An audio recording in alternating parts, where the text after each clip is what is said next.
She was just trying to help. A black nurse, on her way home, stopped to save a man bleeding on the side of the road after a brutal crash. No ID, no thanks, just blood and broken bones. The next morning, instead of a thank you, she was fired for being late. Her world collapsed overnight. But 24 hours later, 2 helicopters thundered over her modest home, landing in her yard with a message that would silence her doubters forever. What happens when kindness collides with power? Watch until the end. This is a story you won't forget. Danielle Moore had worked 12-hour shifts at a local hospital for over a decade.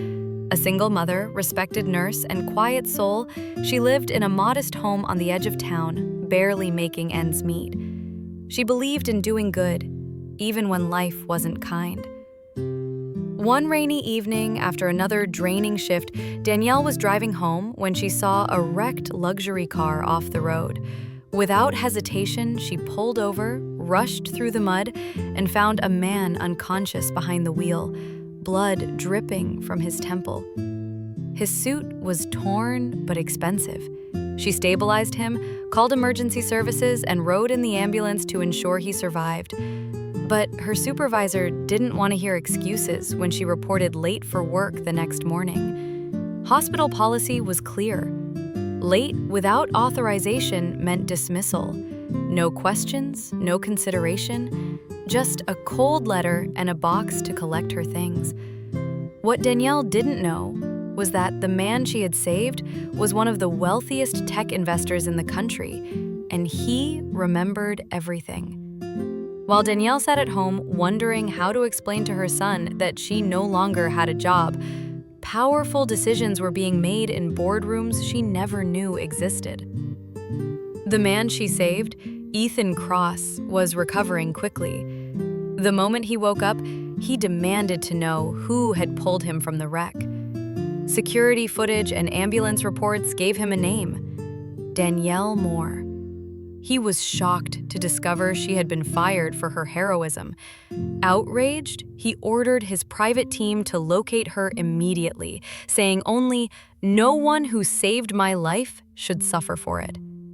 The next day, Danielle was still in pajamas when the thumping sound of helicopter blades shook her windows. Not one, but 2 helicopters landed in the clearing behind her house.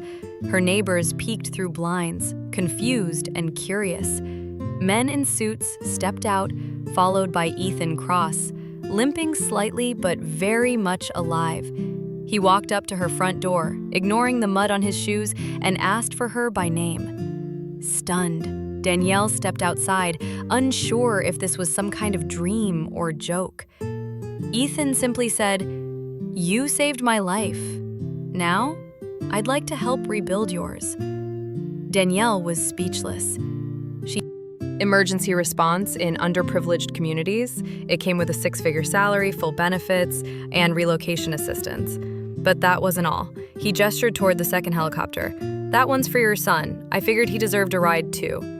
Danielle, overwhelmed with emotion, could barely process what was happening. The neighbors started filming, thinking it was some kind of celebrity visit. Her heart raced, not from fear or exhaustion, but from the sudden shift in her destiny. Ethan looked her in the eyes and said, "You didn't hesitate when I needed help. The world needs more people like you making big decisions." Tears welled up in Danielle's eyes. All the nights she worked late, all the times she was overlooked, dismissed, or disrespected, suddenly they weren't for nothing. Today, Danielle runs one of the country's most impactful emergency medical foundations.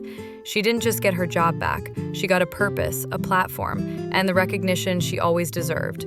Her story made headlines, not because of the helicopters, but because of the quiet way she carried herself, even when the world was unfair. She never asked for thanks, she never expected a reward, she just did the right thing because it was right. And in a world often driven by power and profit, her compassion rewrote the rules. Ethan Cross said later in an interview, "She gave me a second chance at life. It was only fair I return the favor." So the next time you're told that doing the right thing doesn't matter, remember Danielle Moore, because sometimes when life closes a door, it lands 2 helicopters in your backyard instead. Where are you watching from? Drop your city and country in the comments below. Welcome to our channel. Here we share powerful stories about racism that inspire change. If you find our content meaningful, like this video and subscribe for more eye-opening stories. Share your thoughts in the comments. Your voice matters. Thank you for being part of the journey.